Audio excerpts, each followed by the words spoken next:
We planned the perfect farewell trip. Then one invitee's beliefs threatened to blow it up. I've been co-planning a small goodbye trip to Thunder Valley theme park with my close crew from work. Craig, the 18-year-old ringleader, wants one last blast before we all split for college. So the guest list stayed tight. Him, me, a couple buddies, and our friend Abigail. Last night, Craig casually mentioned he'd also asked Dolly, an 18-year-old cashier known for loud conservative faith. The room fell silent. Abigail quietly announced she was out. Dolly once unloaded anti-gay and anti-trans comments while hanging with Abigail, unaware Abby is bi. Craig hadn't heard, but the rest of us agreed. If Dolly comes, Abigail won't, and we'd rather ride coasters with people who don't judge us. Because I'm the oldest and supposedly the smooth talker, I volunteered to break the news to Dolly. I still supervise her shifts, so I can't let bad blood spill onto the fryer line. My plan is to say the trip's headcount is locked and seats are filled, sparing everyone a debate about beliefs. If she presses, I'll calmly admit some attendees feel uneasy because of past remarks. I don't expect her worldview to change overnight, but maybe she'll accept it without turning the workplace into a Cold War. Until then, I'm rehearsing the conversation, trying to stay polite yet firm so the message sticks and the trip goes forward drama-free. A story from RYK Not. Hold up. Are we sure exile is the move?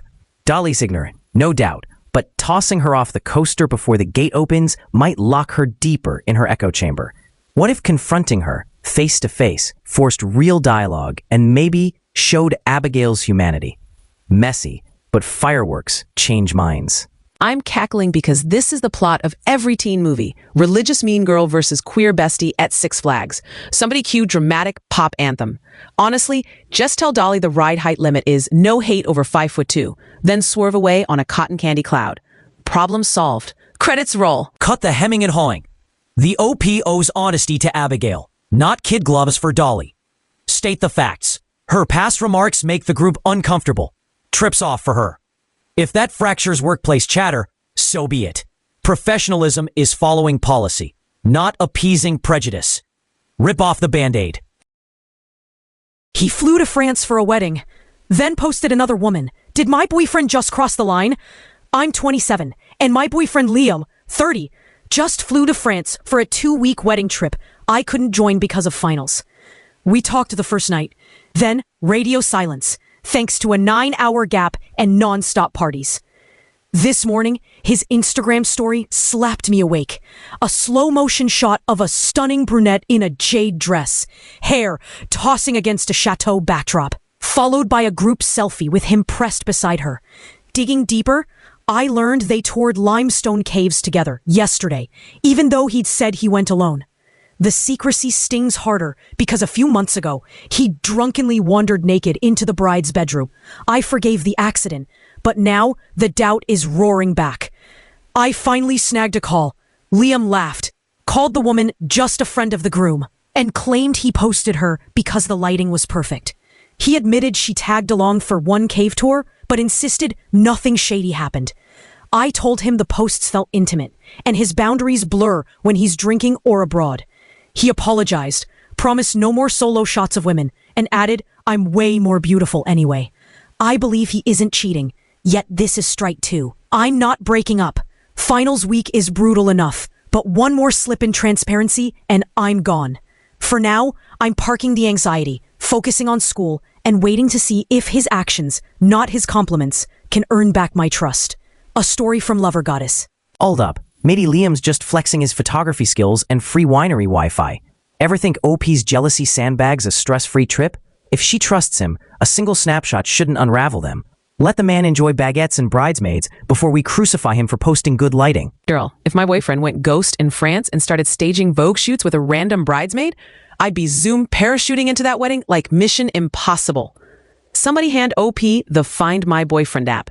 And maybe Liam a selfie stick labeled Boundaries in neon glitter. Liam's apology is cheap until his habits change. OP should set a simple metric. Full honesty or full exit. No third chances. Grown adults don't forget to mention day trips with attractive strangers. If he can't manage basic transparency abroad, imagine the secrets he'll keep at home.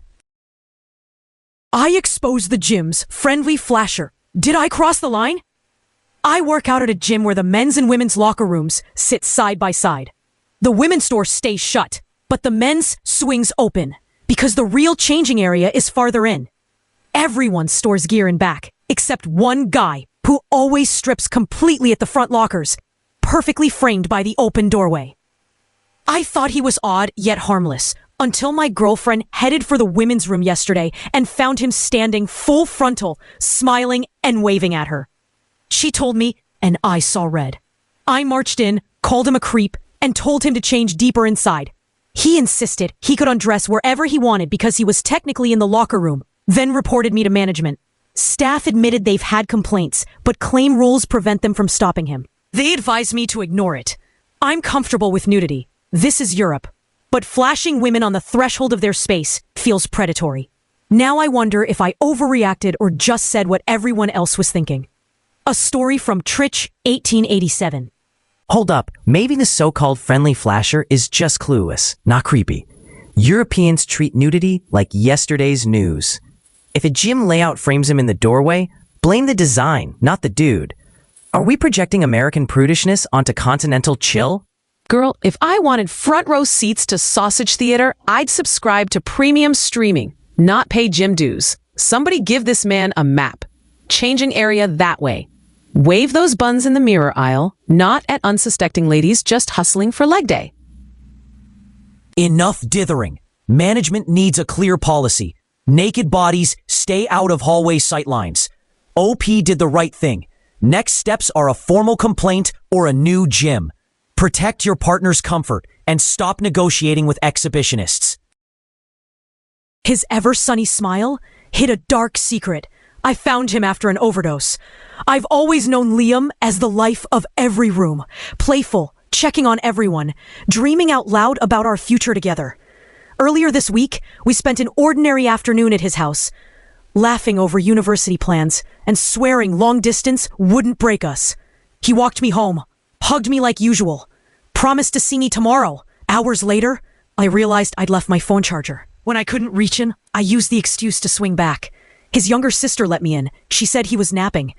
I stepped into his room and found him sleeping on the floor with a pillow. But the air reeked of vomit. Empty pill capsules, his ADHD meds, and others were scattered beside him. My stomach dropped. I tried to wake him, felt his racing heartbeat, and yelled for his sister. We called an ambulance. Doctors said he'd overdosed in a suicide attempt. They've kept him for evaluation, and thank God he's stable. I'm spinning. From relief, fury, and heartbreak. How could the happiest, most caring person I know be hurting this deeply without a hint? Why didn't I see it? I don't even know what to say when I'm finally allowed to visit him, but I'm determined to be there. A story from Smooth Training 4839. Everybody's crowding this guy a secret sufferer, but what if he simply perfected masking because nobody lets him show weakness? Maybe the Oki's outrage is the first real emotion he'll see. This might crack the family facade wide open. Sometimes a breakdown is the only honest conversation starter. Girl, a pillow on the floor like a bad IKEA ad. Even in crisis, this dude staged a nap chic scene. But real talk, mental health needs more than decorative throw pillows. Let's swap the capsules for therapy sessions and maybe a group chat that actually checks vibes. Stop tiptoeing. If the OP blames herself, she'll drown. If the boyfriend dodges therapy, he'll spiral again. Schedule counseling, lock away leftover meds, draft a safety plan, and hold him accountable. Sympathy without structure is just a pretty-sounding obituary waiting to be written. I overheard Dad's fiancé plotting to snatch my little sister. Now family loyalties are shifting fast. I thought everything was civil between my divorced parents until I overheard Dad's fiancé Kara trash-talking Mom and hinting she fight for custody of my 2-year-old sister Mia. Panic swallowed me and ballooned into a full-blown attack. So Mom raced Mia and me to the ER. A calm doctor prescribed meds and suggested therapy. Back home, I finally unloaded every awful detail. Kara's insults, her whispered custody plot, my fear of losing Mia. Normally zen, Mom phoned Dad and promised my sister would stay with us. Dad showed up alone, listened without interrupting, and apologized for letting Kara redecorate his life without noticing her cruelty. He insisted my brother Ethan, Mia, and I come first. That night, Mom and Dad cooked side by side behind a closed kitchen door. When the pots went silent, they decided. Until Dad sorts things out with Kara, She may already be an ex. We'll spend weekends at Grandma's while he visits us there. No more trips to Dad's house or Kara ambushes. Just a safe reset. The weekend is a question mark, but for the first time all week, I can breathe. A story from Throwaway Leave. Hold up. Everyone's crowning Dad a hero, but the guy left his kids with a fiancé he barely knew. Maybe Kara's the villain, or maybe OP's panic colored the tale. Before we brand anyone, let's see receipts. Rumors wreck relationships faster than actual bad actors. Kara tried to redecorate Dad's house and the family tree. HGTV meets custody court. OP hit the emergency brake so hard the ER staff got cameo roles. Now Grandma's place is the neutral zone. Somebody passed the popcorn and a Kara who welcome mat. Meds and boundaries are great, but therapy isn't optional, it's homework. OP can't keep white-knuckling while the adults figure it out. Book the sessions, learn coping tools, and stop surrendering mental health to other people's drama. Brains need maintenance, not wishful thinking. Future Sill explodes over our blood-only inheritance rule. Easter dinner turns into a legal showdown. I'm Emily, 27, and my older brother Mark, 33, just proposed to his girlfriend Sarah after 2 years together. Sarah has 2 kids, Jake, 8, and Lily, 6, from her ex, and they split time with their dad. Long before the engagement, my parents and I agreed that our family assets, Grandma's house, land, and investments, should pass only to blood descendants. Mark can spend his salary however he wants on stepchildren, but the shared inheritance stays in the bloodline. So he asked Sarah for a prenup, spelling that out. Fast forward to Easter dinner at our parents' place. With the kids at their father's, it was just Sarah, Mark, my partner, and me. Over glazed ham, Sarah declared we needed to talk. She demanded to know why Mark's prenup excludes her children, insisting a real family treats every child equally. Mark tried to postpone the discussion, but she wouldn't drop it. I explained that Jake and Lily already have 2 sets of biological grandparents and will inherit from them, whereas any children Sarah and Mark have together will inherit from both sides of our family. Sarah called us cruel and accused us of seeing her kids as strangers. I countered that love and money aren't the same, noting we don't split inheritances with cousins either. When she kept pressing, I finally snapped and told her she's welcome to build her own nest egg, but should not expect ours. Sarah left in tears, muttering that we're greedy. I believe she's using Mark for financial security, but it's his decision. I just refuse to pretend her children are entitled to property my grandparents worked for. Now I'm wondering if my blunt honesty made me heartless. A story from Bread Acrobatic 9859. Time out. Sarah rolls in with a ready-made roster and wants an equal slice of old money pie. Sounds less like love, more like acquisition. OP's clan isn't greedy. They're cautious. If Sarah can't respect boundaries now, imagine the fireworks when college tuition statements drop. Honey, that Easter ham didn't stand a chance. This family carved each other faster than a meat. Sarah's waving inheritance receipts like Oprah. You get a house. You get a house. Meanwhile, Grandma's pearls are sweating in the jewelry box. Enough theatrics. OP's family legacy obsession is icy, but it's legal. Brother must decide. Marry a woman with 2 kids and budget accordingly, or walk. Keeping everyone in limbo while drafting dragon horde clauses is cowardly and will nuke Christmas for decades. Mom weeps over Sill's childhood humiliation while forgetting she forced me to strip daily. I'm 26-year-old Lily, and privacy was never allowed in my mother's house. Every school morning, she sat on the bed and ordered me to strip and dress facing her. Refusing meant wearing pajamas to class and detention. Showers were no escape either. She camped in our tiny bathroom, clear curtain and all, picking the lock as I dared shut her out. Her justification never changed. She made my body, so she had the right to see it. I finally moved out and, with distance, parked most of that humiliation in the rear view. Last week, my sister-in-law Emma confided to Mom that her own mother used to invade her privacy the same way. Mom broke into sobs, swearing she could never imagine a parent doing something so cruel. Days later, she repeated the story to me, still shaking with outrage for Emma. Not once did she connect the dots to my childhood or offer the tiniest apology. Instead, she performed shock, as if the concept of bodily autonomy had just been invented. Hearing her gush empathy for someone else reopened every locked door she'd ever picked. It proved she understands boundaries. She just chose to ignore mine. Mom has always praised other girls' beauty, while treating me like spare parts. Now I suspect that contempt fueled her behavior. I'm not chasing an overdue apology, but I refuse to let her rewrite history. I plan to warn Emma that her private story wasn't kept private, and to brief her on Mom's pattern before the new baby arrives. Mother's Day is around the corner, and everyone expects me to shower Mom with gratitude. Yet the safest parent was never truly safe. I'm giving myself permission to be angry, to remember what happened, and to erect boundaries Mom can't pick. A story from Eggshell Fine. Maybe the OP's mom isn't oblivious. Maybe she's gaming the narrative. Tears buy her redemption points with the family, while painting the OP as oversensitive if she speaks up. Genius villain move, honestly. I'm half impressed, half disgusted, because manipulation that slick, that's graduate level. Girl, this is peak Oscar-worthy parenting. I would never violate a child's privacy, except on Tuesdays at 7 a.m. while you hunt for clean jeans. Somebody cue the tiny violin and the world's shiniest hypocrisy trophy. I'm laughing so hard, I need security footage. Here's the math.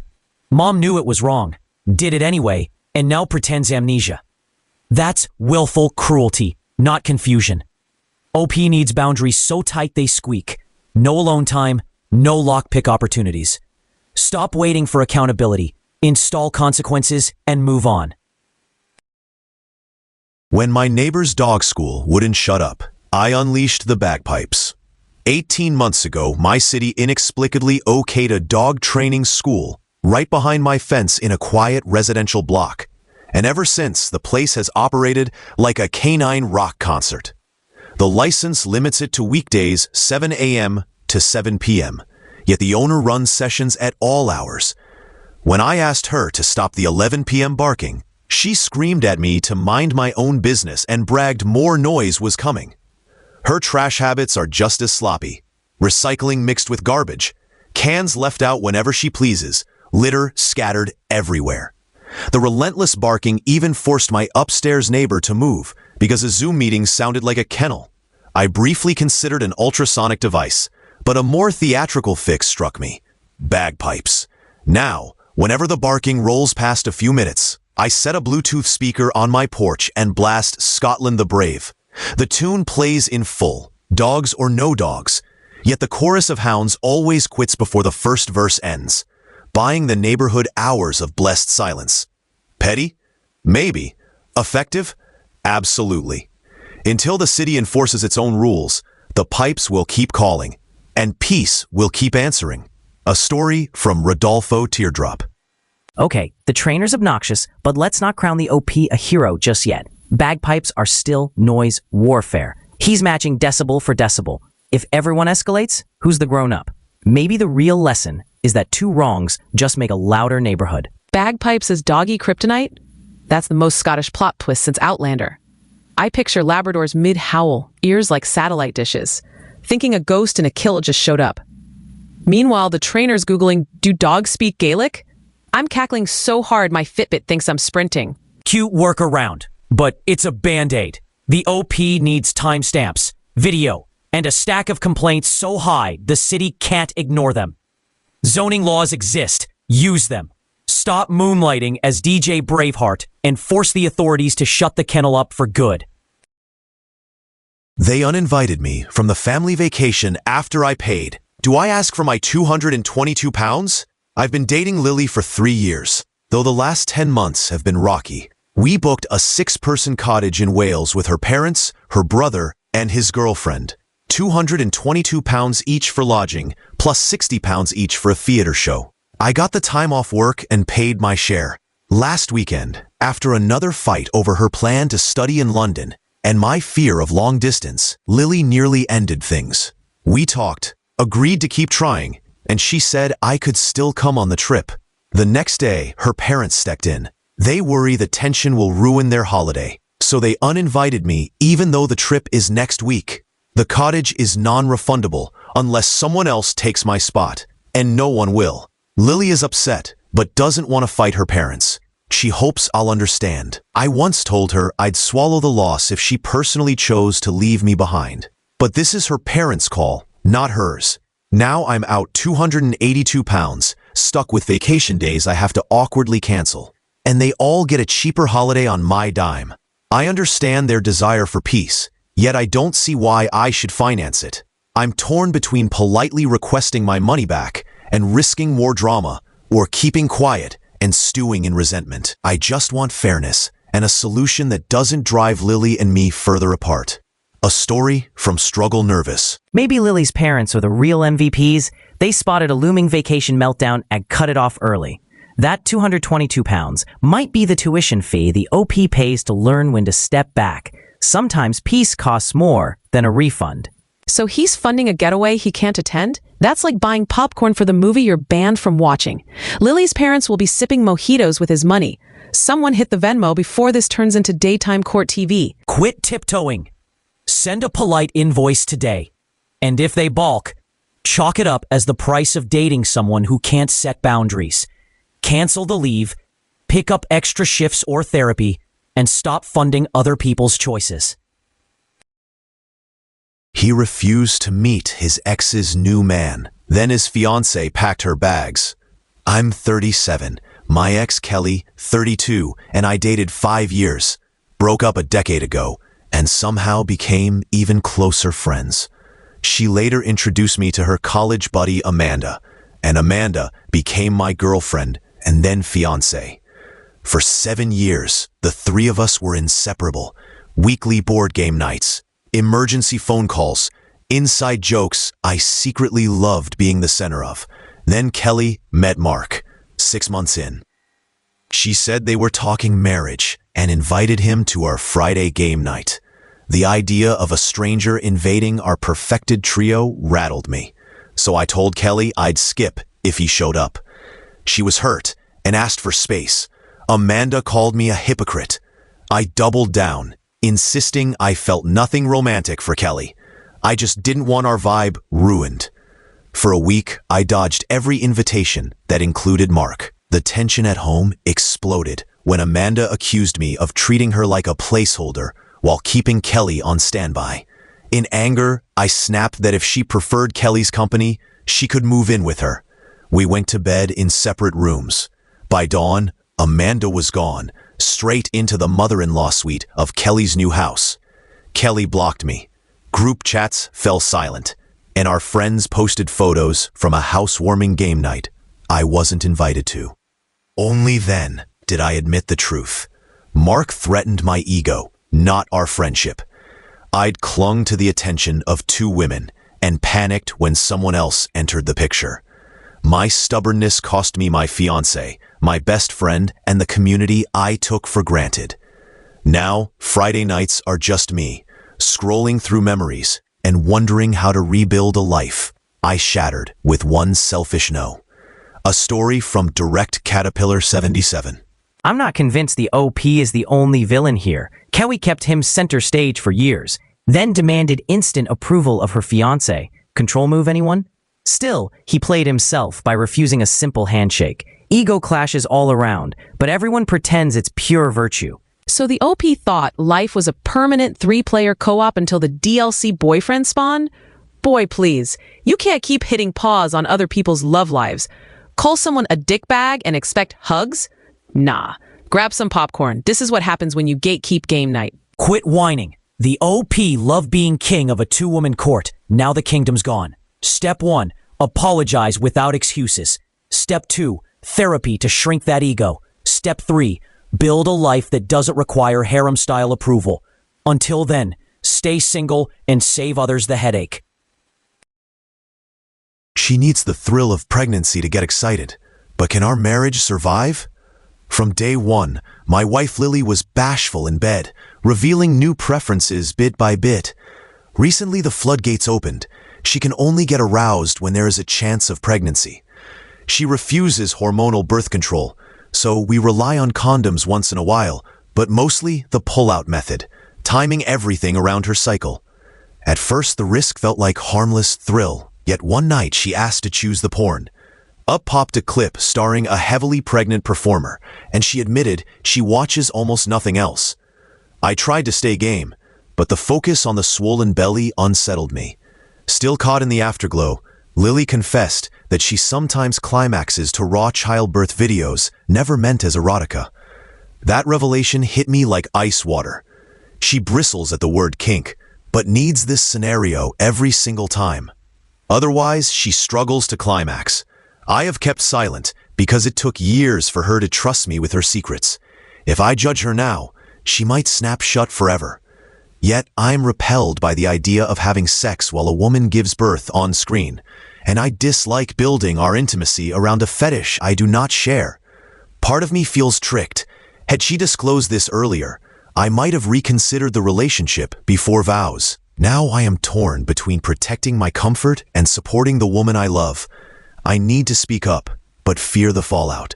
A story from Complex Donut 517. Look, fetish or not, Lily owned her truth. The OP's nausea might be plain old social conditioning. Let her watch her bump fest on her phone while he focuses on her face. Problem solved.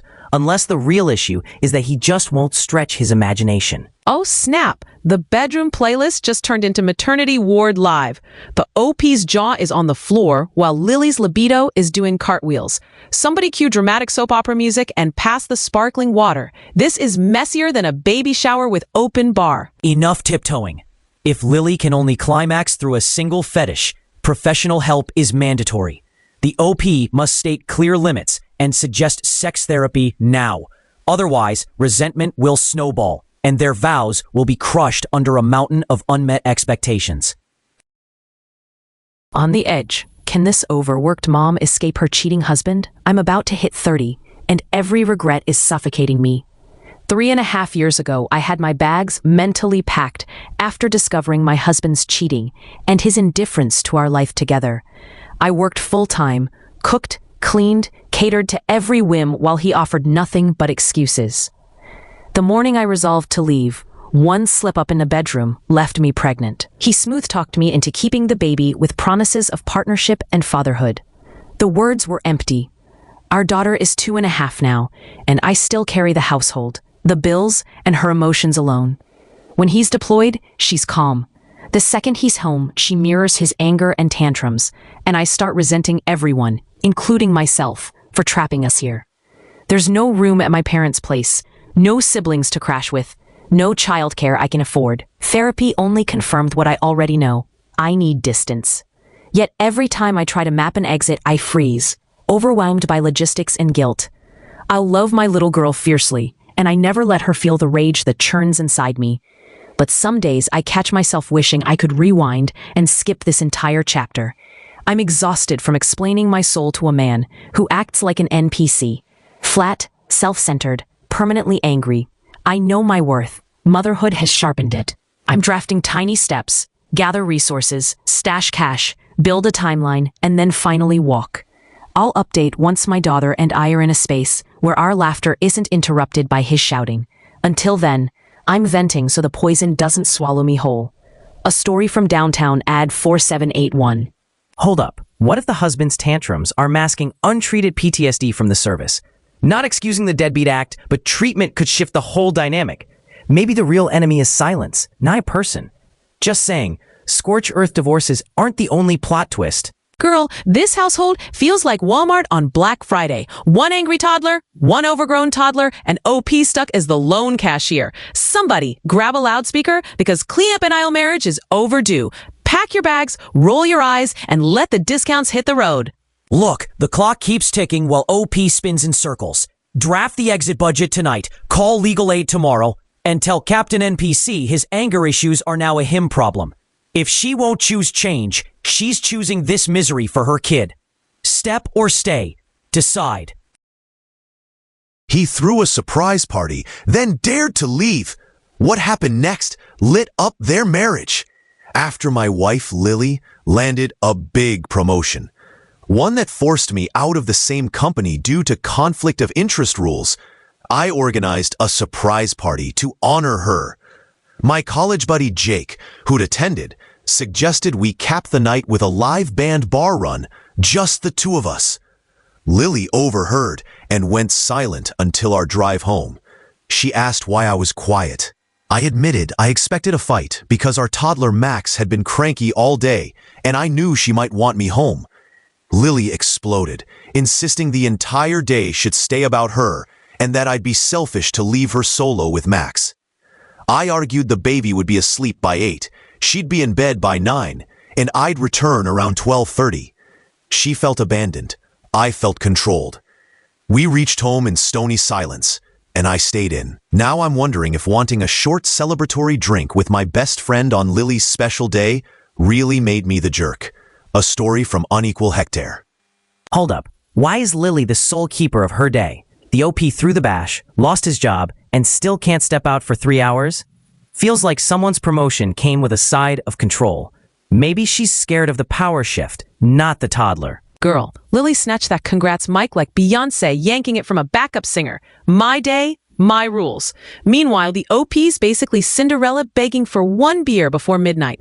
Next time, schedule a sitter and slap a fairy godmother emoji on the invite. Problem solved. The kid is cranky, the clock says bedtime, and the OP still wants to play rockstar dad? Grow up, man. Confirm childcare before you RSVP to nightlife. Lily just got promoted. You step up at home. Earn those bar tabs with actual partnership first. She dumped my late wife's memories, the birthday backlash she never expected. I married my college sweetheart Chloe, and we filmed every moment of her pregnancy to gift our daughter Eleanor on her 18th birthday. Chloe died when Eleanor was 2. The tapes became my lifeline. Years later, I remarried Wendy, who was kind but uneasy whenever I mentioned my late wife. A week before Eleanor's milestone, I told Wendy I'd finally show the footage and, feeling safe, let her see the box. The next morning, it was gone. Wendy calmly said she'd toss the tapes so I could move on. I sobbed, searched every bin, and ignored her frantic apologies until the word divorce left my lips. Then she confessed she'd hidden the box in her car, waiting for trash day. I rescued the videos, digitized them, and stored backups at Mom's place. I urged therapy. Wendy promised, then found my online post and erupted. On the morning of Eleanor's birthday, she accused me of ruining her life, faked being hit when I grabbed her wrist to stop her rampage, then tore through the house hunting the tapes. I left to pick up my daughter and celebrated without her. We returned to a wrecked living room, but the cameras caught everything. Police arrested Wendy. She spent 3 nights in jail. I filed for divorce, changed the locks, and moved anything irreplaceable into a safe deposit box. Eleanor finally met her mother through the videos, laughing through tears as Chloe joked to the unborn baby. She told me letting Wendy go felt like gaining part of her mom back. Wendy now lives with her mother, battling a criminal record and the consequences of her jealousy. I'm focused on my daughter's future. Grateful jealousy couldn't silence Chloe's voice. A story from Choice Evidence 1983. Buckle up. Maybe Wendy's meltdown wasn't pure evil, but pure panic. Imagine standing in a ghost's shadow every single day. Jealousy mutates fast. Does it excuse sabotage? Nah. But if OP never pried open those insecurities, he helped load the powder keg before lighting the fuse. Girl, Wendy tried the ultimate new phone who dis on a dead woman. Like tossing the wedding album so nobody remembers the bride. Somebody call Netflix because her jealous rampage had more twists than a telenovela. Furniture flipping bonus reel included. Destroying irreplaceable memories. Automatic red card. OP's hesitation shows he confuses loyalty with masochism. File the papers. Lock the tapes. Change the locks. If Wendy can't share space with a dead woman, she doesn't deserve living room in his life. I walked in on my sister's secret crush, on my groom.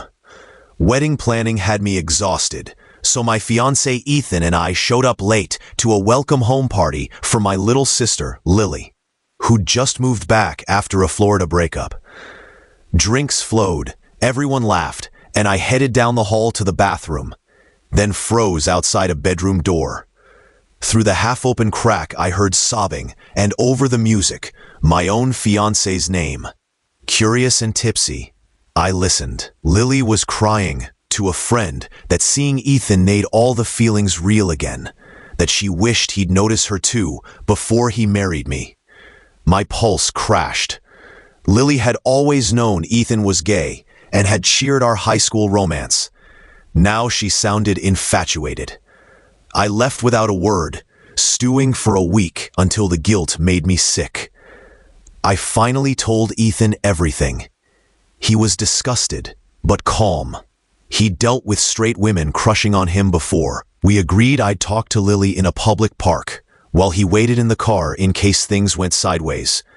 At the park, I gently admitted I'd overheard her and asked what was going on. The sweet sister I remembered vanished. Lily launched into a rant about Ethan settling for a confused girl. She called me an imposter because I'm a transgender man, and claimed Ethan deserved a real woman like her. Every right-wing talking point I'd ever feared spilled from her lips. Stunned, I walked away. Back at my parents' house, Lily spun her own version. Mom and Dad refused to get involved. They're older and conflict-averse.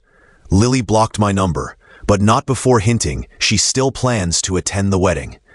Ethan wants her uninvited, and I'm leaning on him for sanity, while I mourn the sister I thought I knew. I'm weighing security, guest list fallout, and whether any bridge can survive her bigotry. For now, our plan is simple. Protect our day, protect our peace, and let Lily decide if she ever wants to apologize and meet the real me again. A story from Direct Caterpillar 77. Okay, but what if Sis's meltdown is less love and more envious spiral? Maybe she's mourning her own failed relationship and lashing out at the nearest happy couple. Still foul, but dissecting motives matters before everyone cancels her invitations and moralizes over hashtags. Chile, this ain't the Bachelor Family Edition. Sis can't just saunter in, drop a love bomb, and expect roses at the altar. Picture her twirling, saying, "Surprise, I'm the bride now." Girl, bye. Somebody slide her a reality check and a therapy punch card. Cut the cord. A sibling who spits hate and eyes your partner is not working through feelings. She's detonating yours. Disinvite, block. Tell the parents to choose neutrality or distance. Then hire security. Weddings celebrate love, not host grenade practice. I spent a decade raising my siblings, then one man showed me what being cherished feels like. I'm the oldest of 5, and since age 10, I've basically run our household, cooking, cleaning, chauffeuring, coaching homework, and refereeing bedtime while Mom and Dad worked. By my early 20s, the endless responsibility left me bone-tired and secretly longing for something girly and carefree. Then I met Daniel. He asked what I wanted for dinner, chose the reservation, and told me just to enjoy the dress and lipstick I'd never dared to buy. He hauls every grocery bag, saves up to surprise me with the perfume I once window shopped, and never mocks me as vain. While he's at work, I experiment with pastries instead of juggling chore lists. I even visited a hair and nail salon for the first time without guilt. For once in my life, I'm not monitoring everyone else's needs. I'm the one being looked after. It feels bizarre, almost dreamy. But after years of parenting my siblings, I'm finally tasting softness, and I don't want it to end. A story from OK Accountant 5204. Not so fast. Maybe those parents weren't monsters, just drowning in bills. Somebody had to step up, and yeah, it fell on the OP. Now, she's trading one dependency for another. If this guy bounces, does she even remember how to stand solo? Girl traded a minivan for a magic carpet. Yesterday, she was Mom Uber. Today, she's Cinderella with zero lift restriction. I'm picturing her hurling the grocery bags at him like, "Muscles, activate!" If he keeps this up, she'll forget her siblings' names by Friday. Enjoy the pampering, sure, but lock down independence too. Learn a budget, keep a job skill, and stop waiting for rescuers. Dependency feels sweet until it traps you. Real power is choosing softness, not needing it. Secure your oxygen mask before baking cupcakes for anyone. She ditched our 5-year romance for a friendly movie night with a 40-year-old. Did I just prove her point? I'm 21 and have dated Anna, 20, since high school. We even share the same department at work, so I never imagined anything could sneak between us until she started hanging out with Lars, our 40-year-old coworker. At first, it was harmless. Jogs after work, quick coffee runs, inside jokes about video games. I shrugged it off. The man's twice her age. Then Anna announced she'd be going to his apartment for a private Fast and Furious night. And no, I couldn't tag along because they needed best girlfriend time. Every alarm in my body blared. I tried explaining how excluded and uneasy I felt, but she brushed me off as insecure. The conversation spiraled. Accusations of cheating, her outrage, my silence. When I finally admitted I believed she'd crossed a line, she grabbed her coat, said we should take a break, and drove straight to Lars's place anyway. I collapsed, cried on my dad's shoulder for the first time since childhood, and smashed a few things at home, even cutting the internet cable that fed her beloved blog. Instant regret. I arranged to move out. The next night, drunk and furious, I slept with one of her friends just to spite her. Guilt hit harder than the hangover. Monday, they arrived at work together, and office whispers confirmed they'd already hooked up at a company party. I apologized for my tantrum, but the relationship was dead. I called in sick, started job hunting, and will move back to Dad's while I rebuild. I'm heartbroken, ashamed of my childish outbursts, and terrified of seeing them every day, yet determined to claw my way out of this mess. A story from Direct Caterpillar 77. Hold up. Are we sure the OP isn't stage managing his own tragedy? He flexes about height, fitness, yet erupts like a toddler when challenged. Maybe the girlfriend just wanted a judgment-free zone, not an affair. Insecurity often becomes a self-fulfilling prophecy, folks. This saga has more twists than a telenovela marathon. Secret movie night, cable snipping, sabotage, rebound hookup. Somebody pass the popcorn. If drama paid rent, these three would own beachfront property. Next episode, HR picks sides and the coffee machine watches. Enough pity parties. The OP smashed property, slept around, and still plays victim. Pack, block, get therapy, show up professionally, or resign. Adult life equals accountability. Dignity isn't crowdsourced. My husband's high school reunion turned into daily flirty texts. What happens next? My husband Diego, 46, flew to his home country for a quick visit and randomly bumped into Lana, the girl he used to sit beside in math class 3 decades ago. Over drinks they swapped life stories. She's now married to a woman. He proudly described our marriage and our 2 rescue dogs. I had zero worries until he returned and I spotted a daily trail of texts and late-night calls that ran from their reunion right up to his flight home. Lana kept pushing for a second meetup. He claimed he was too busy. When he landed, she checked if he was safe. Then a few days later, he sent her a cute shot of our pups. Out of the blue, she replied with a puckered lip selfie captioned, "Happy Easter," the kind of flirty snap you'd send a crush, not an old buddy. My stomach flipped. I told Diego it crossed a line. He agreed it felt odd and answered with a bland holiday greeting. Yesterday, she popped up again asking for more photos. I trust my husband, but I can't shake the sense that she's testing our boundaries. I'm torn between staying cool and drawing a sharper line before nostalgia morphs into something messier. A story from Oyenbo_Lane. Hold up. Maybe Lana's selfie is pure flamboyant energy, nothing more. OP's peeping through his phone like a detective.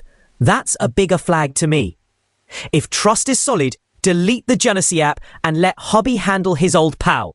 Unless she secretly hopes to catch him slipping. Can we talk about a woman sending kissy duck selfies at 40-something? Sis, this ain't Snapchat high school. I'm picturing Lana lip pouting through a time portal like, remember geometry and my gloss? Hilarious, but seriously, OP needs a quack quack backup chat before things go full telenovela. Enough tiptoeing. OPU must state the rule book or stop complaining. Husband deletes daily chats or loops her in. Simple. 1 clean boundary. No flirty selfies, no secret calls.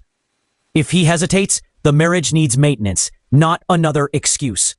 Adults handle threats proactively. not through worry sessions. She mocked his weight in high school.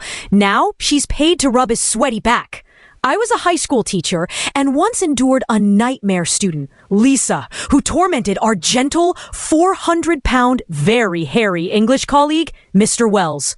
She mocked his DC Comics posters by calling him Fat Man and teased his fuzzy arms, dubbing him Mr. Chipmunk. Years later, she graduated, became a licensed physical therapist, and thought she'd moved on. Then, Mr. Wells slipped on an unmarked wet floor, injured his lower back, and was assigned physical therapy. Spotting Lisa's photo on the clinic wall, he grinned and requested her by name, locking in 3 sessions a week. Before each appointment, he blasted the car heater, so he arrived drenched in sweat, forcing her to towel down his massive, hairy back before stretching and massaging him while he chatted cheerfully.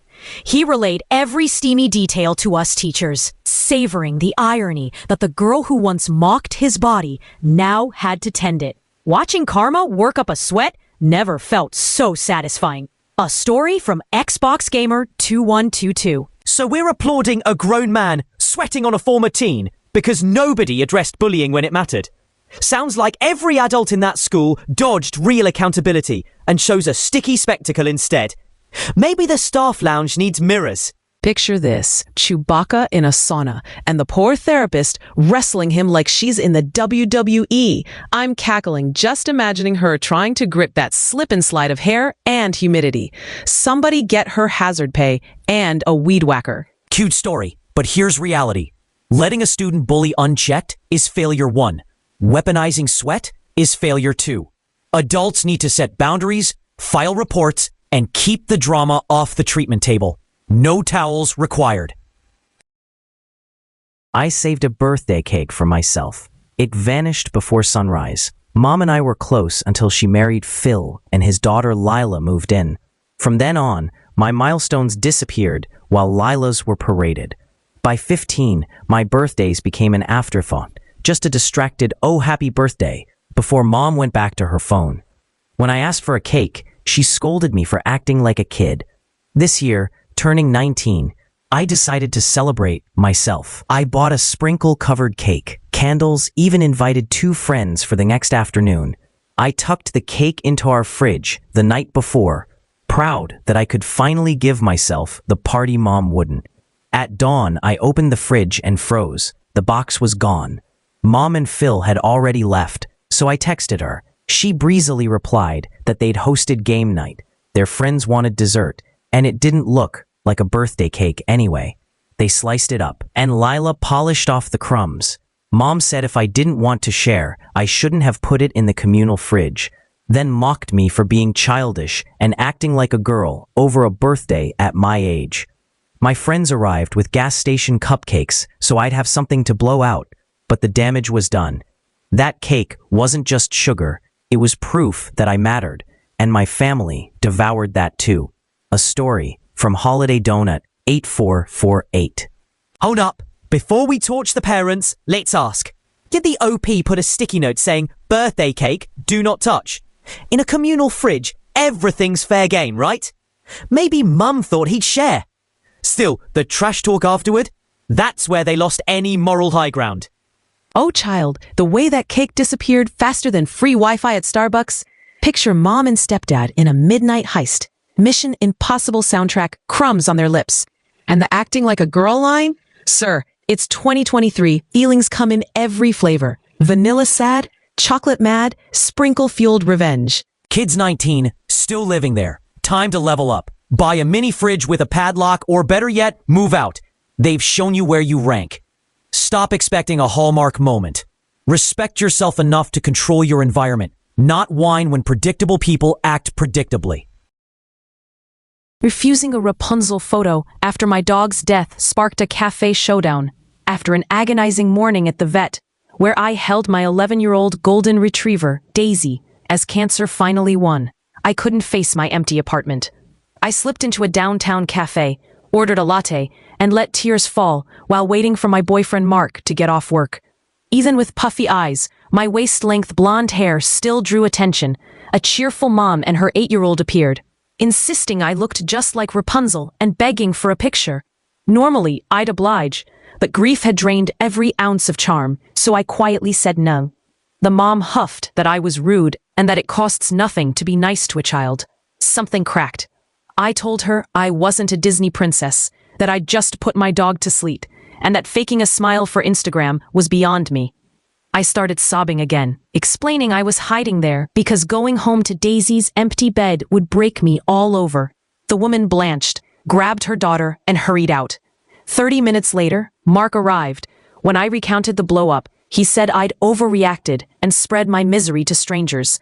I went home raw, wondering whether my outburst was justified grief or plain cruelty. A story from noted Disney cast member. Hold up, was the mum truly a villain? She asked, got a no, and pressed once.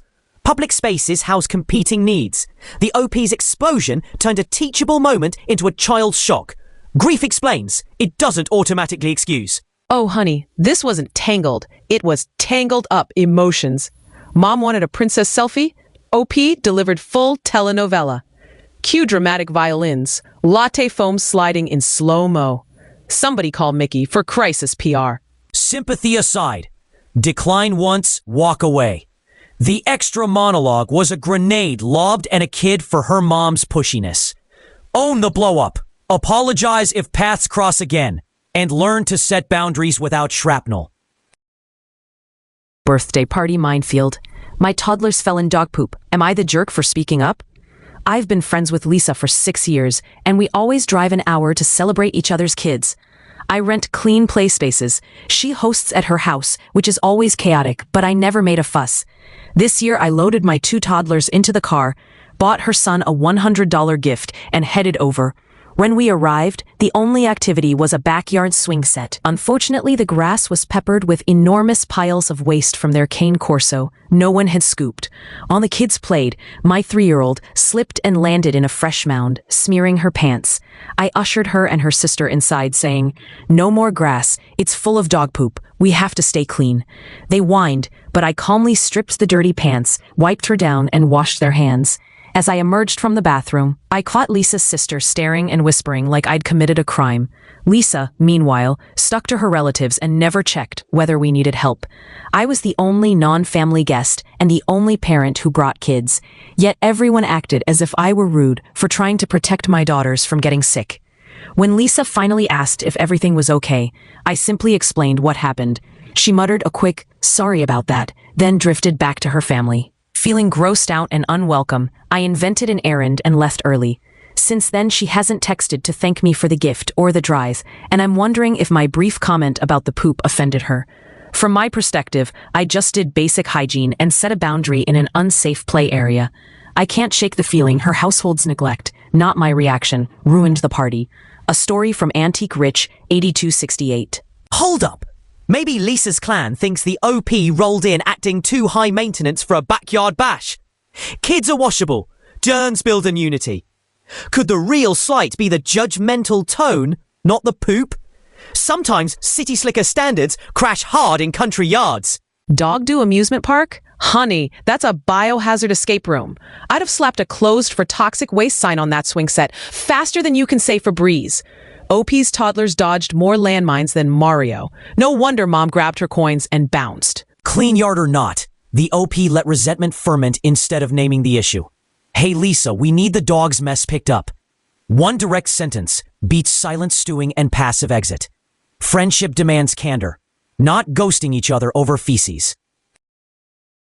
He said my miscarriage ruined his birthday. Now I'm questioning our marriage. Yesterday, my husband turned 27 and I was 8 weeks pregnant with our second child. While playing with our toddler, I felt sudden pressure, began bleeding, and soon passed what had to be the fetus. I texted my husband at work. He said he'd come home if it's urgent. As pain, blood loss, and dizziness mounted, I still had to clean myself. Crawl downstairs for painkillers, make our son lunch, and settle him for a nap.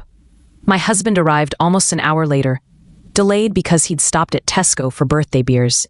Seeing my condition, he finally drove me to A&E, where I was treated for heavy bleeding and sent home near 8 p.m., shattered in body and spirit. In the car, he reminded me of the birthday dinner I'd promised.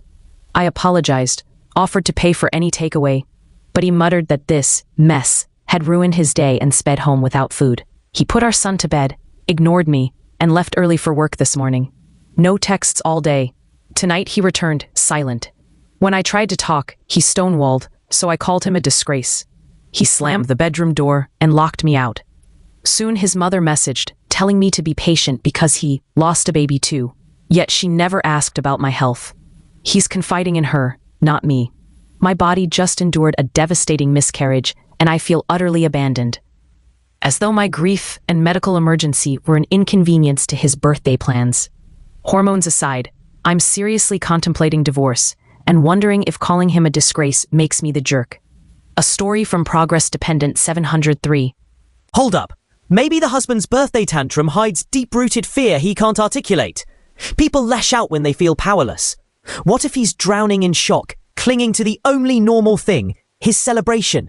Still messy, but worth considering before we crown him Villain of the Year. Chilly, this dude treating A&E like a drive-through pit stop for a birthday dinner? If insensitivity were cardio, he'd have a six-pack. Somebody get him a balloon that says, Happy Me Day, sorry your uterus inconvenienced you. I'm cackling and side-eyeing. The OP's husband needs a reality check. Miscarriage beats birthday, period.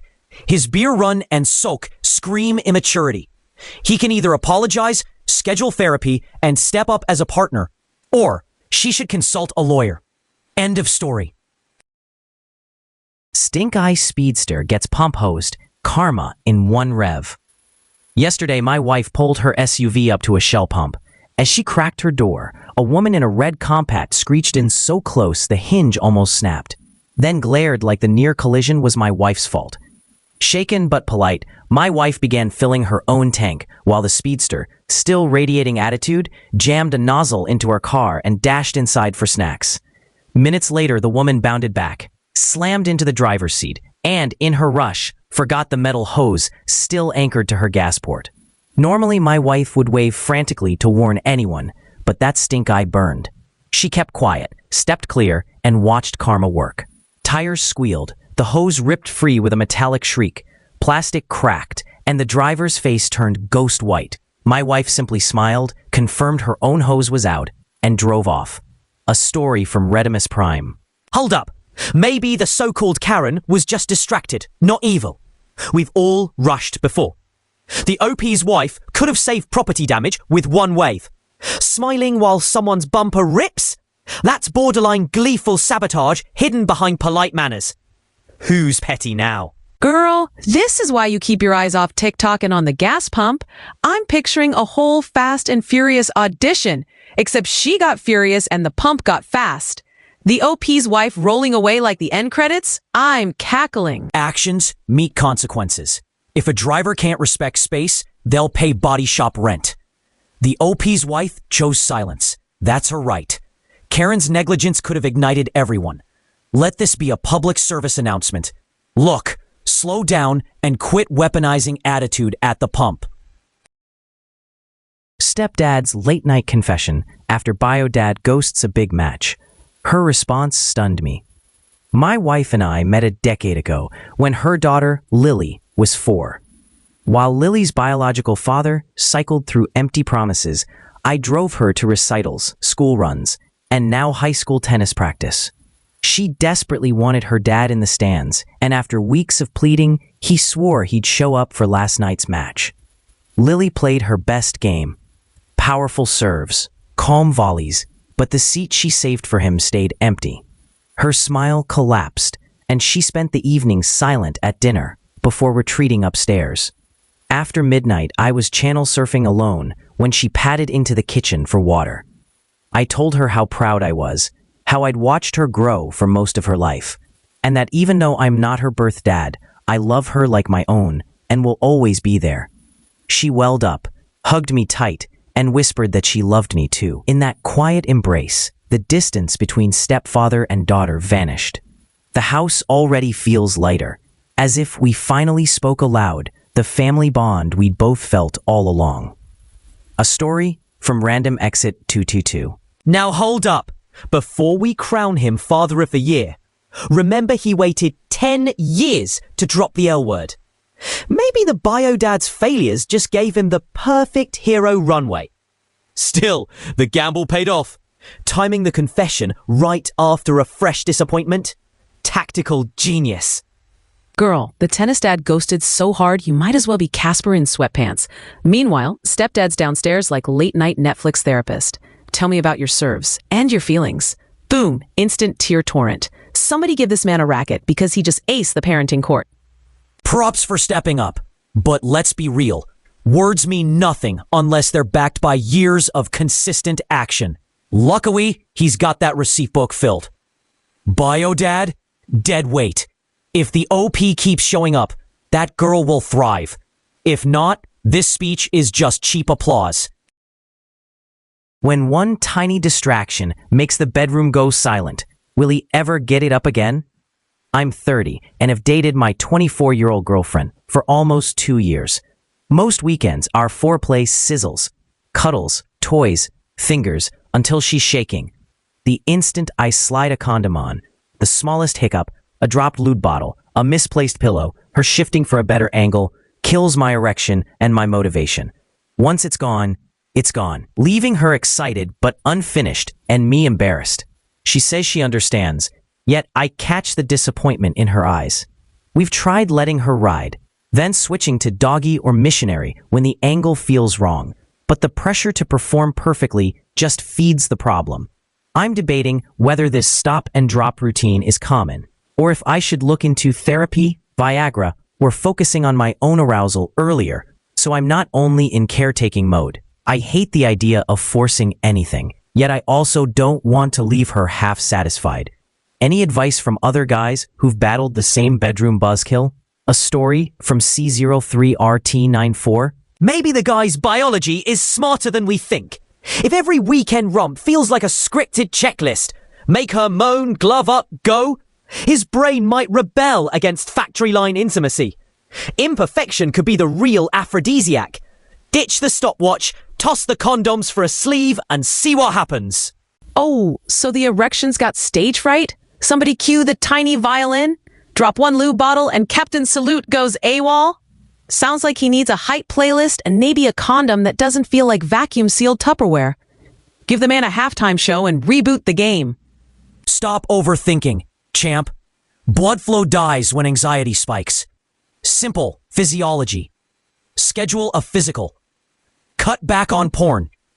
And practice putting on condoms solo until it's muscle memory. If that fails, see a therapist or pop a low-dose pill. Your girlfriend's patience isn't infinite. Fix it before resentment sets in.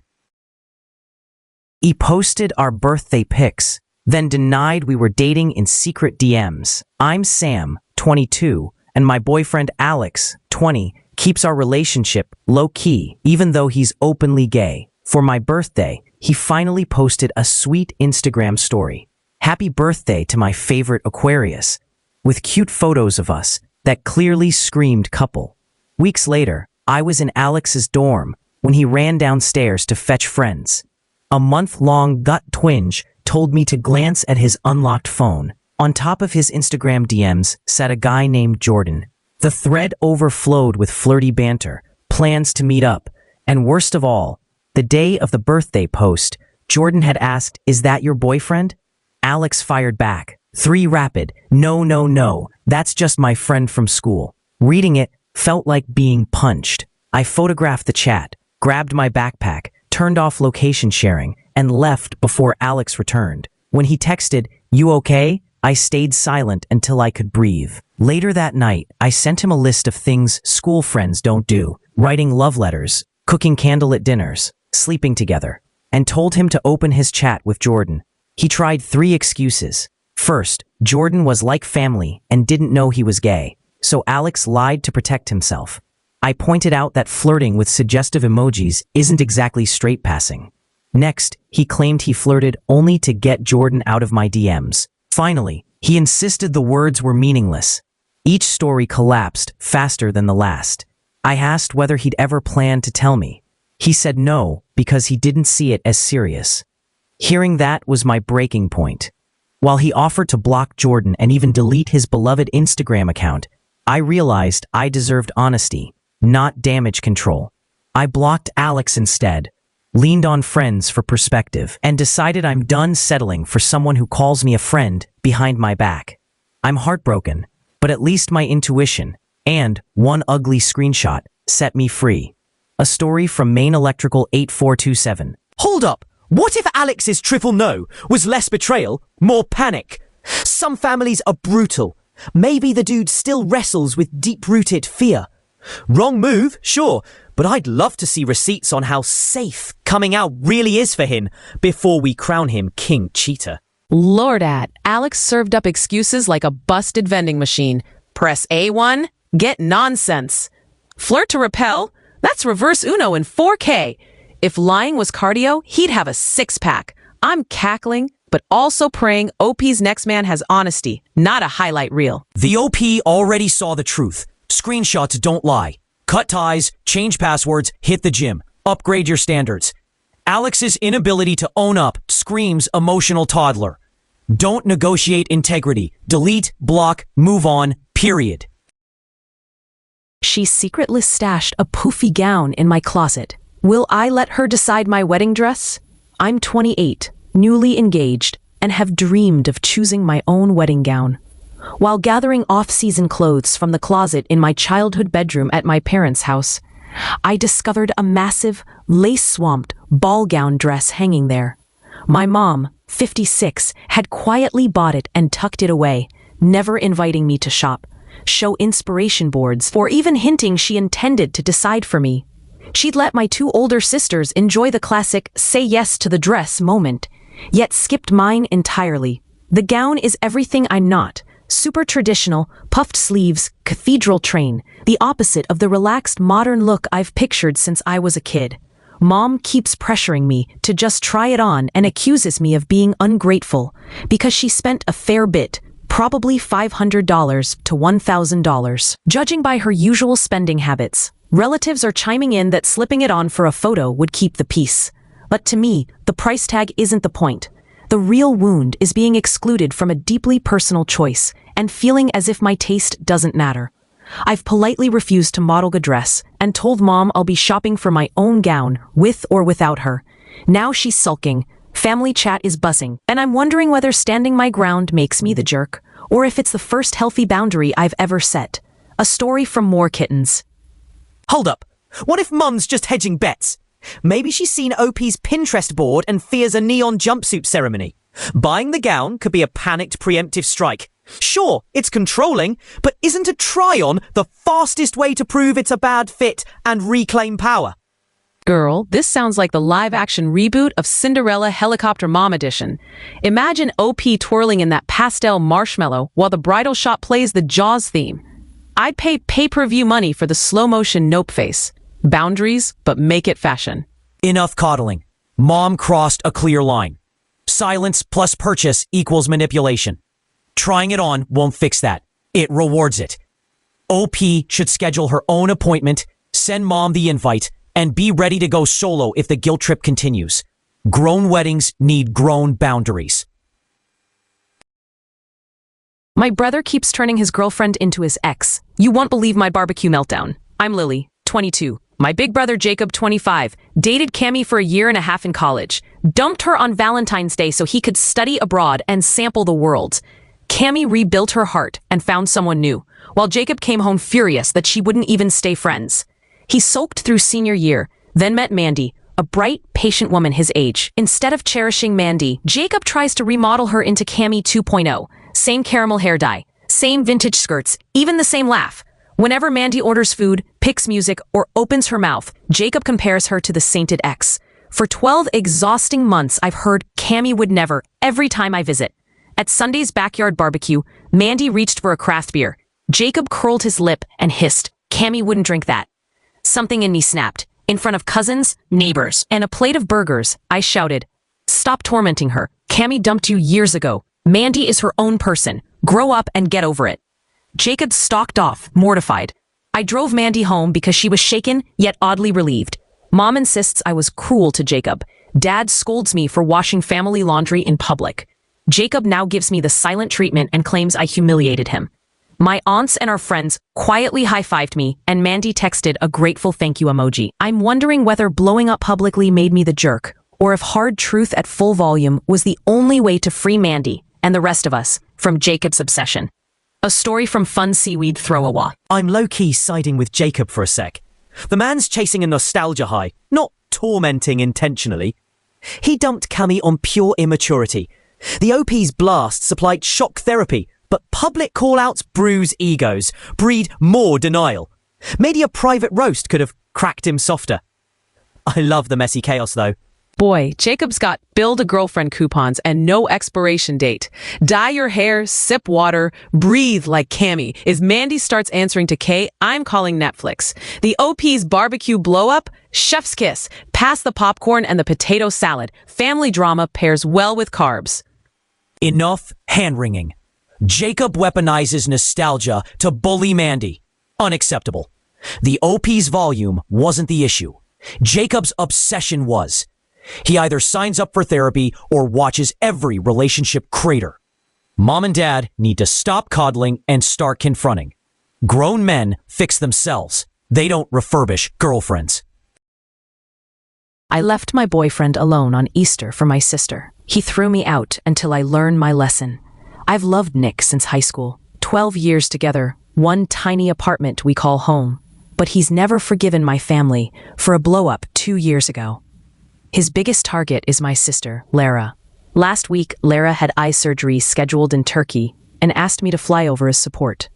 We left Thursday night. Between hospital checks, we squeezed in street food and sea air. Because I only see her twice a year. Before the trip, Nick sulked that I'd cross countries for her, but won't plan a weekend for him. Yet he claimed it was fine if I still went. We got back to our country late Saturday. Easter Sunday dawned, and Lara decided to linger in our hometown one more day. Craving an extra 24 hours with her, I texted Nick that I'd stay too. He exploded, said Lara was using me, and I was putting him dead last, then stormed off to a friend's place. He didn't return until Tuesday. When I reached for a welcome home hug, he shoved my shoulders and spat curses. Nick declared I constantly neglect him, that anyone who disrespects him disrespects me, and that until I learn he must be my #1 priority, I'm not welcome in his apartment. Bags in hand, I walked out, stunned. Looking back, my communication was sloppy. I should have planned Easter sooner and talked through it instead of dropping texts. But I never imagined he'd kick me out over 3 days with my sister, especially when neither of us is religious. Now I'm couch surfing, wondering whether an apology and better planning will fix this, or if Nick's ultimatum is a sign our 12-year relationship is already broken. A story from Potato Unicorn 4. Look, maybe the boyfriend finally snapped because the OP keeps choosing sis over him. 12 years and he can't even get Easter brunch? Sure, shoving is wrong, but emotional starvation breeds tantrums. He threw down a gauntlet.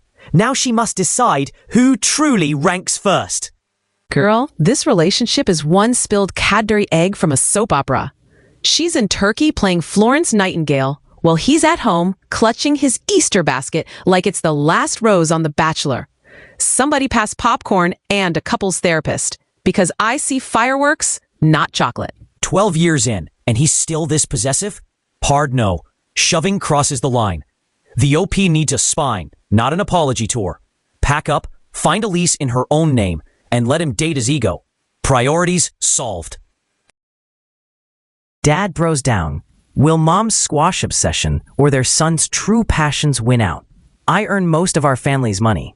Yet my wife, a former collegiate squash champion, has driven our 11-year-old's jam-packed squash regimen since he was 7.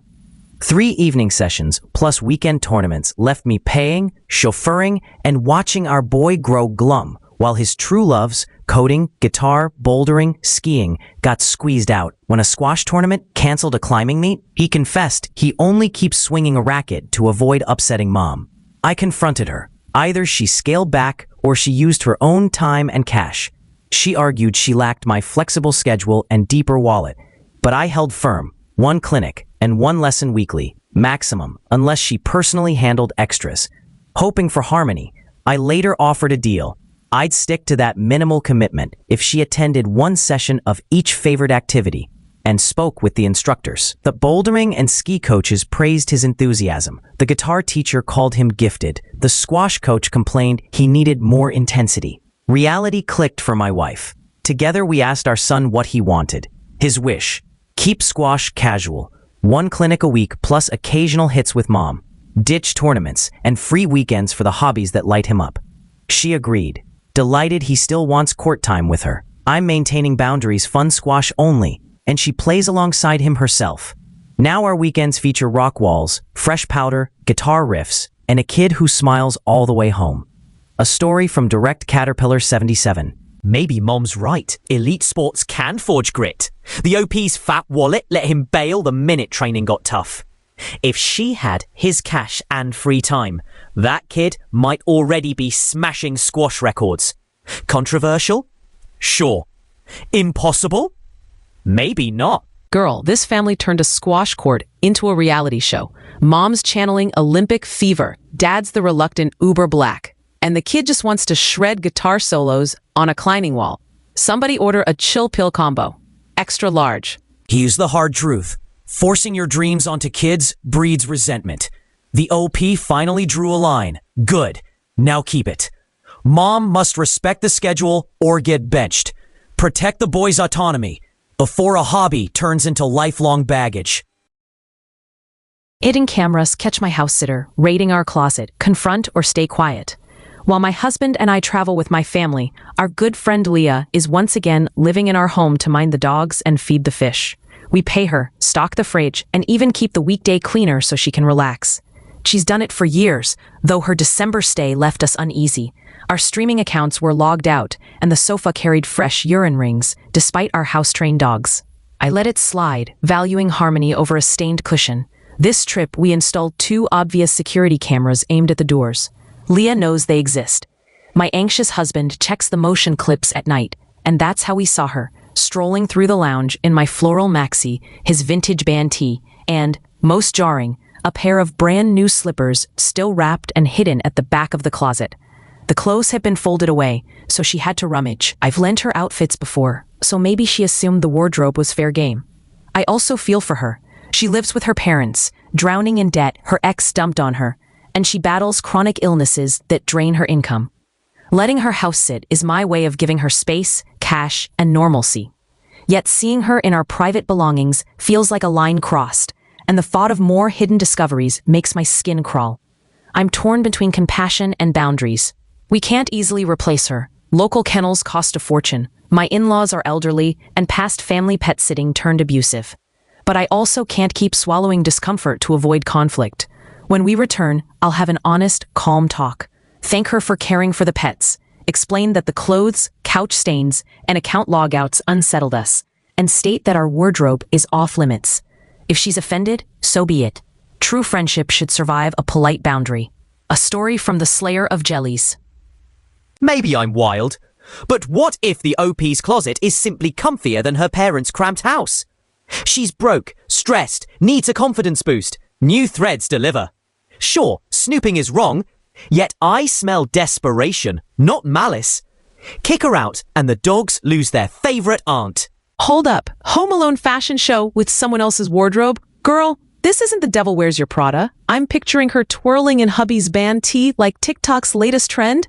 Funny until you realize rent-free runway costs trust. Time to shut the closet before she raids the shoes. If a friend digs through my wardrobe without permission, that's a hard breach, period. The OP must stop tiptoeing. State the rule. No touching clothes, no logging accounts, no mystery stains, or find a professional sitter. Boundaries spoken plainly today prevent bigger betrayals tomorrow. Brutal 12-hour grind versus stay-at-home chaos. Did I deserve the lazy label? I left the house at 6:45 a.m. and spent the day zigzagging across 3 counties, making 23 mostly cold sales calls for hydraulic parts. 15 shops turned me away. One mechanic yelled because he misread a part number, and I even crawled under a dump truck in my Dockers to ID a blown hose. I walked more than 8 miles, skipped lunch, juggled 37 phone calls. dodged two nearly disastrous drivers, and stewed in traffic for an extra hour and 45 minutes. By the time I finally hit the driveway, I'd logged 160 miles and felt like a wrung-out rag. I set my bag down, sank onto the couch, and let my youngest climb into my lap for a quick game of peekaboo. 10 precious minutes later, my wife leaned over the upstairs railing and sighed. Must be nice. I've been with the kids all day. I didn't argue. I just stood back up. She wrangles 3 little boys every hour, one on the autism spectrum, and can't even pee in peace. Her job is tougher, and she nails it.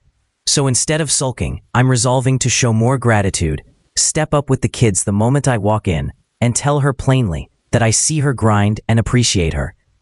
A story from a Wash BU12. Hold up, so the hero reels off a blue-collar odyssey, yet one side-eye from upstairs sends him scurrying like an intern. I'm not mad at the wife. I'm shocked he's so quick to fold.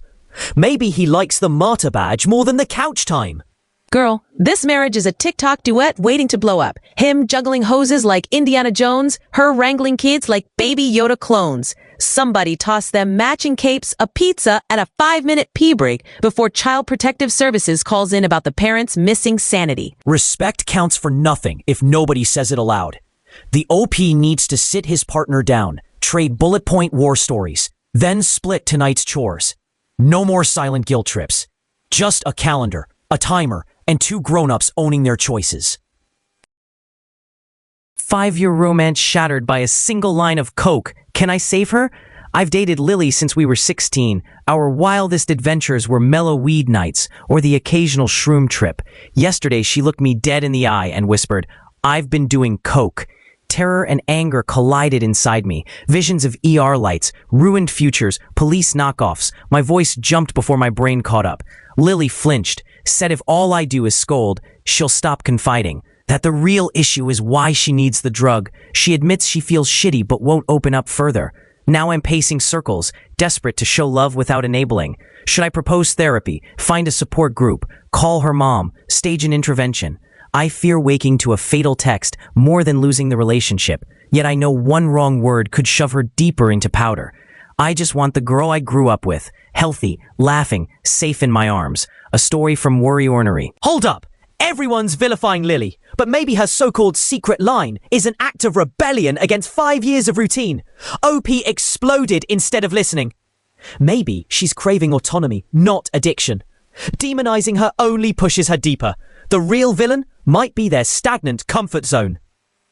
Girl, this romance just jumped from Netflix and chill to Scarface audition real fast. Somebody cue the dramatic sniff soundtrack.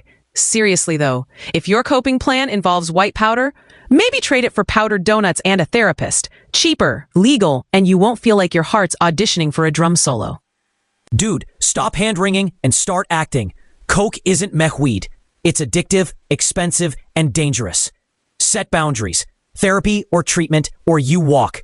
Love isn't a hall pass for self-destruction. If she won't fight for herself, at least fight for your own sanity.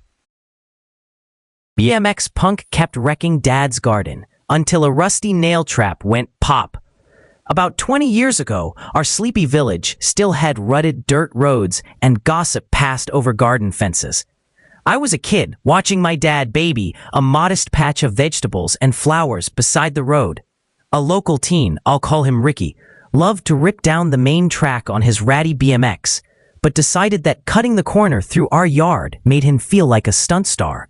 Each shortcut meant fresh tire grooves across Dad's lettuce and marigolds. Dad told him multiple times, kindly but firmly, to stick to the road. Ricky always apologized, promised, then came back the next day and did it again. Dad isn't a screamer, he's a fixer. After the 3rd destroyed seedling, he wandered to our sagging shed and pulled out a warped plank bristling with rusty nails, something that had fallen off long ago. He laid it face up at the exact point Ricky usually entered the garden, then sprinkled a little dirt and dry leaves so it looked like ordinary ground. The very next afternoon, crunching wheels, then a sharp pop and a furious hiss. Ricky nearly launched over his handlebars as his front tire blew. An hour later he returned, pushing the lame bike and trailing his furious mom. She demanded to know why we scattered nails. Dad stayed cool and asked where Ricky had been riding. The boy, suddenly sheepish, pointed at the garden beds he'd been told to avoid. Realization dawned. Mom unleashed a legendary scolding on her son and marched him home along the actual road, bike rattling, dignity shredded. Dad kept watering like nothing happened, and Ricky never touched our plants again. A story from Kulapoi. Let's be real, nailing the ground is basically medieval. A 14-year-old made a dumb choice. The adult escalated with tetanus chic. If Dad missed a step, we'd be telling an ER story instead. Y'all hear that hiss? That's the sound of instant karma sizzling like bacon. Ricky's front tire went poof, pride went flat, and Mom's high-volume lecture was the encore nobody asked for, but everybody enjoyed. 3 warnings are plenty. Dad delivered a financial slap, not bodily harm. The lesson? Respect property or cough up cash for repairs. And maybe a new attitude. Office bully mocked my coworker. He never saw my revenge coming. I'm the telephony VoIP engineer everyone calls when phones misbehave. Frank, our loudmouth project manager, belittled my teammate Emma over a trivial cell phone glitch, leaving her in tears. I decided to teach him manners. On our private phone system, the message waiting light flips on when the handset silently dials a code. Every few weeks, I'd trigger Frank's light, watch him flood the help desk with frantic tickets, then ignore him. When his complaint finally reached management, I'd stroll by during his break and dial the off code, making the ghost message vanish and Frank look unhinged. My network buddy added flair by randomly booting him off Wi-Fi. After 8 or 10 rounds of phantom chaos, Frank cornered me. He knew it was sabotage and begged for mercy. I told him the cure was simple. Apologize to Emma. He swallowed his pride, offered a sincere sorry, and the mysterious tech gremlins retired for good. A story from Pomegranate Plus, 6526. My twisted side kind of respects Frank's hustle. He wanted VIP service and almost got it. The OP exposed how power games backfire when geeks run the playground. Maybe the real lesson. Befriend IT. Don't berate them. Survival of the networking fittest, baby. Curl, Frank's voicemail light played peekaboo like a petty disco ball. I picture him flailing at the help desk, screaming, "It's blinking again," while the OP sips coffee like the Grinch, a free masterclass in corporate karma, streaming in 4K. Frank's apology cost him nothing. He should have led with it. Instead, he wasted weeks burning goodwill and ticket hours. The OP's prank was mild. HR could have hammered him for harassment. Rule 1. Respect peers. Rule 2. Never pick fights with the people who control your tech.